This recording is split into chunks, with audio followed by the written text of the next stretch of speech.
दोस्तों मैं सुजीत पांडे आप सभी का स्वागत करता हूं। दोस्तों रोज की तरह ये वीडियो फिर से आ चुका है। कम समय ज्यादा प्रश्न हमारा ये टारगेट है।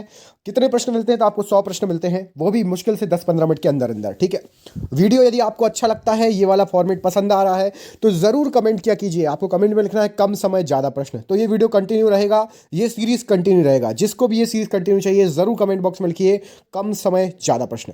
चलिए 850 से लेकर 950 100 क्वेश्चन। चेदी वंश का राजा खारविल किस क्षेत्र से संबंधित था? तो कलिंग से संबंधित था। मानव विकास सूचकांक रिपोर्ट किस संस्था द्वारा प्रकाशित की जाती है? यूनाइटेड नेशंस डेवलपमेंट प्रोग्राम मतलब यूएनडीपी के द्वारा प्रदर्शित या प्रकाशित की जाती है। तमिलनाडु व आंध्र प्रदेश के तट का नाम क्या है? तो कोरोमंडल तट बोलते हैं तमिलनाडु और आंध्र प्रदेश में जो तट है। महावीर स्वामी जी का जन्म किस कुल में हुआ था? तो ज्ञातज्ञ कुल में हुआ था महावीर स्वामी जी का जन्म। गौतम बुद्ध का जन्म किस कुल में हुआ था? तो शाक्य कुल में हुआ था गौतम बुद्ध जी का जन्म। दुनिया की सबसे ऊंची चोटी माउंट एवरेस्ट को नेपाल में किस नाम से जाना जाता है? तो सागर माथा कहा जाता है। जब बैरोमीटर का पारा अचानक गिर जाए तो यह किस बात का घोतक है? तो आंधी तूफान आने की संभावना का घोतक है। सर्वाइवल ऑफ द फिटेस्ट की अवधारणा की रचना किसने की है? तो चार्ल्स डार्विन ने ये रचना की है। भारत के राष्ट्रीय गीत वंदे मातरम के रचयिता कौन है? तो बंकिम चंद्र चटर्जी हैं। भारत का राष्ट्रीय गीत वंदे मातरम सर्वप्रथम कब गाया गया था? तो 1896 ईस्वी में गाया गया था। बारानी द्वीप, नरेंद्र शंकर, नरेंद्र शुष्का सम्राट, लालमती किस फसल की किस्म है? तो ये सभी जो है धान की किस्म है। क्या क्या नाम है? बारानी द्वीप, नरेंद्र शंकर, नरेंद्र शुष्का सम्राट और लालमती, ये सभी धान की किस्में हैं। चावल, धान मतलब चावल, जिससे धान से ही चावल निकलता है ना। झारखंड में काली मिट्टी कहाँ पर पाई जाती है? तो राजमहल पहाड़ी प्रदेश में काली मिट्टी पाई जाती है। रेड डेटा बुक उन जातियों के बारे में है तो जो संकटापन्न है उन जातियों के बारे में है। एक्सोबायोलॉजी किससे संबंधित है? तो बाह्य अंतरिक्ष जीवन से संबंधित है। हाइड्रोजन के द्रव्यमान से ऑक्सीजन के द्रव्यमान का अनुपात हमेशा कितना होता है? तो 1:8 होता है। किसे पर्वतीय पर्यटन स्थलों की राजकुमारी के नाम से जाना जाता है? तो कोडाई कनाल को पर्यटन स्थलों की राजकुमारी बोला जाता है। प्रसिद्ध पर्यटन स्थल कोडाई कनाल तमिलनाडु में किस पहाड़ी पर स्थित है? तो ये पालनी पहाड़ी पर स्थित है। रामचरितमानस नामक ग्रंथ के रचयिता कौन है? तो तुलसीदास जी ने लिखी है।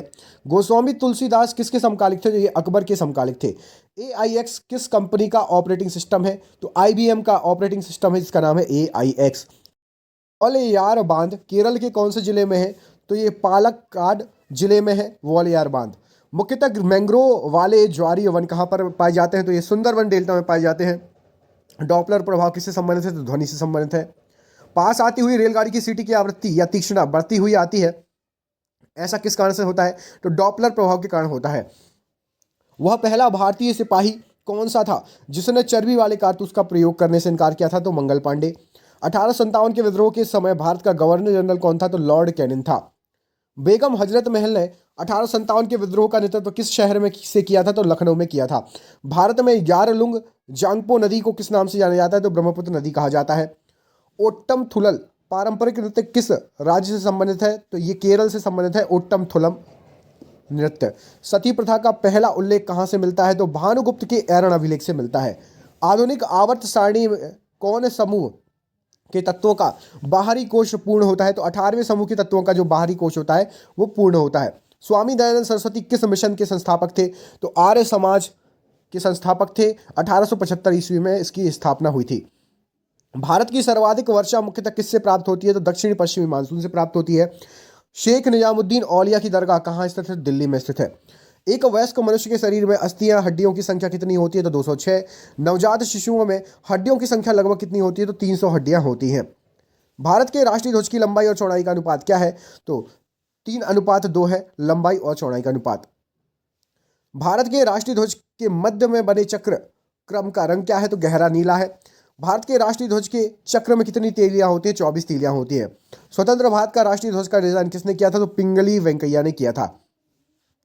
भारतीय संविधान ने भारतीय राष्ट्रीय ध्वज की रूपरेखा को कब अंगीकार किया था? तो 22 जुलाई 1947 को अंगीकार किया था। सूर्य ग्रहण कब होता है? तो जब सूर्य और पृथ्वी के बीच चंद्रमा आता है तो सूर्य ग्रहण होता है। पूर्ण सूर्य ग्रहण हमेशा होता है तो अमावस्या के दिन होता है, न्यू मून डे। चंद्र ग्रहण कब होता है? तो जब सूर्य और चंद्रमा के बीच पृथ्वी आ जाती तब चंद्र ग्रहण होता है। चंद्र ग्रहण हमेशा होता है तो पूर्णिमा की रात्रि को चंद्र ग्रहण हमेशा होता है। किस खेल से संबंधित है सीजर कप? तो सीजर कप जो है वो फुटबॉल से संबंधित है। 19 ईस्ट रिज कहाँ पर स्थित है? तो ये हिंद महासागर में स्थित है 19 ईस्ट रिज। भारतीय संविधान की प्रस्तावना किन शब्दों से शुरू होती है? तो हम भारत के लोग से शुरू होती है। मानव शरीर की सबसे छोटी हड्डी कौन सी है? तो स्टेपिस, जो कि कान में होती है। मानव शरीर की सबसे बड़ी हड्डी फीमर, जो कि जांग में होती है। भारतीय संघ में नए राज्य की स्वीकृति कौन देता है? तो संसद नए राज्य की स्वीकृति देता है। शत वर्षीय युद्ध 1337 से 1453 ईस्वी किन देशों के बीच लड़ा गया था? तो इंग्लैंड और फ्रांस के बीच लड़ा गया था। किस देश की तटीय रेखा विश्व की सबसे लंबी तटीय रेखा है? तो कनाडा की है। भगवान शिव की प्रतिष्ठा में कितने ज्योतिर्लिंग स्थापित हैं? तो 12 ज्योतिर्लिंग स्थापित हैं। श्रीनगर की स्थापना किसने की? तो सम्राट अशोक ने की। एंजाइम लाइपेज शरीर के किस अंग द्वारा उत्पन्न किया जाता है? तो अग्नाशय द्वारा उत्पन्न किया जाता है। ईवीएम का पूर्ण रूप क्या है? तो इलेक्ट्रॉनिक वोटिंग मशीन ईवीएम का पूरा रूप है। भारत में पहली बार ईवीएम मशीन का प्रयोग कब किया गया था? तो 1982 ईस्वी में केरल में। मत्स्य से संबंधित जॉर्ज बैंक कहाँ स्थित है? तो नोवा शकोशिया में स्थित है। झूम खेती को डैश भी कहते हैं, तो स्थानांतरित कृषि कहते हैं। भारत का संविधान पूर्ण रूप से कब तैयार हुआ था? तो 26 नवंबर 1949 को तैयार हुआ था। भारतीय संविधान को संविधान सभा द्वारा कब अंगीकृत किया गया था? तो 26 नवंबर 1949 को। किस तिथि को भारतीय संविधान लागू किया गया था? तो 26 नवंबर 1950 को लागू हो गया था। भारतीय संसद का उच्च सदन किसे कहा जाता है? तो राज्यसभा को। भारतीय संसद का निम्न सदन किसे कहा जाता है? तो लोकसभा को। सर विलियम जोन्स ने सैंड्रो कोर्ट्स की पहचान किस शासक से की थी? तो चंद्रगुप्त मौर्य से की थी।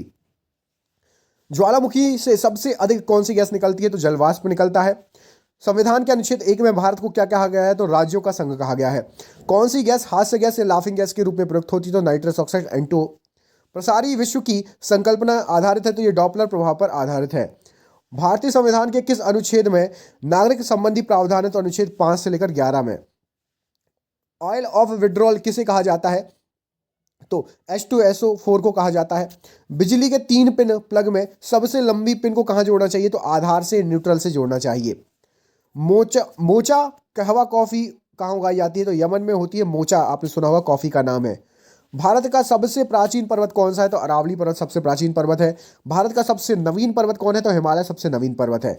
धन निकासन का सिद्धांत किसने प्रतिपादित किया? तो दादा भाई नौरोजी ने। दादा भाई नौरोजी ने अपने धन का पलायन सिद्धांत का किस पुस्तक में वर्णन किया है? तो poverty and un British rule in India में वर्णन किया है। भारत में सर्वप्रथम राष्ट्रीय आय का आकलन किसने किया था? दादा भाई नौरोजी ने ही किया था। मोरक्को यात्री इब्न बतूता किसके शासनकाल में भारत आया था? तो मोहम्मद बिन तुगलक के शासनकाल में भारत आया था। GD गोयनका पुरस्कार किस क्षेत्र में दिया जाता है? तो पत्रकारिता के क्षेत्र में दिया जाता है। विश्व बैंक का मुख्यालय कहाँ स्थित है? तो वाशिंगटन DC USA में स्थित है। भारत के राष्ट्रपति चिन्ह में कितने शेर दिखाई देते हैं? तो 3 शेर दिखाई देते हैं। पृथ्वी पर विशालतम जीवित पक्षी कौन सा है? तो शुतुरमुर्ग है। गिर वन गुजरात किस लिए प्रसिद्ध है? तो शेर के लिए प्रसिद्ध है ये। एतमाउद्दौला का मकबरा आगरा में किसने बनवाया? तो नूरजहां ने बनवाया था। लोकसभा का उल्लेख किस अनुच्छेद में है? तो अनुच्छेद 81 में है। सुएज नहर बनकर तैयार हुई थी? तो 1869 ईस्वी में बनकर तैयार हुई थी सुएज नहर। सुएज नहर के बन जाने के पश्चात भारत और यूरोप के मध्य की सामुद्रिक दूरी में कितनी कमी आई थी? तो 7000 किलोमीटर की कमी आ गई थी। भारत में सरकार की संसदीय प्रणाली कहाँ से ग्रहण की गई है? तो ब्रिटिश संविधान से ग्रहण की गई है। मुमताज महल का असली नाम क्या था? तो अर्जुमंद बानो बेगम था। न्यूमिस्मेटिक्स क्या है? तो ये सिक्कों व धातुओं का अध्ययन कहलाता है। जब एक धातु पानी के साथ अभिक्रिया करती है तो कौन सी गैस निकलती है? हाइड्रोजन गैस निकलती है।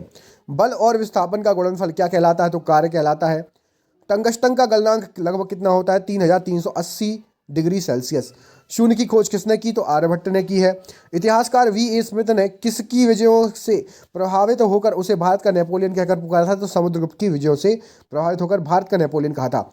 शनि ग्रह के चारों ओर पाए जाने वाले वलयों की संख्या कितनी है? ये आपको मुझे कमेंट करके बताना है। शनि ग्रह के चारों ओर पाए जाने वाले जो वलय हैं उनकी संख्या कितनी है? साथ ही साथ शनि ग्रह के कितने उपग्रह हैं? कमेंट बॉक्स में कमेंट करके बताइए। शनि ग्रह के कितने उपग्रह हैं? कमेंट करिएगा। गुजरात स्थित स्टैच्यू ऑफ यूनिटी की ऊंचाई कितनी है? तो 182 मीटर, मतलब 597 फीट। स्टैच्यू ऑफ यूनिटी किस महान पुरुष की प्रतिमा है? तो सरदार वल्लभ भाई पटेल की। और ये आज का आपका आखिरी क्वेश्चन, स्टैच्यू ऑफ यूनिटी के डिजाइन करता कौन है? तो उनका नाम है राम सुतार। बिल्कुल पूछा जा सकता है, मोस्ट इंपॉर्टेंट क्वेश्चन है। और सरप्राइज क्वेश्चन है आपका जो है, चलो मैंने ही बता दिया। अभी वैसे एक वर्ड लिखा था, फिर भी आप लोग को हिंट मिल चुकी होगी। स्टैच्यू ऑफ यूनिटी किस नदी के किनारे है? कमेंट बॉक्स में कमेंट करके बताइए किस नदी के किनारे है स्टैच्यू ऑफ यूनिटी। मिलते हैं अगले वीडियो में, तब तक के लिए अपने ख्याल रखिए। आप सभी का बहुत बहुत धन्यवाद दोस्तों। कम समय ज़्यादा प्रश्न की ये सीरीज ऐसे ही चलती रहेगी। कमेंट बॉक्स में जरूर लिखना कम समय ज़्यादा प्रश्न। बहुत बहुत धन्यवाद।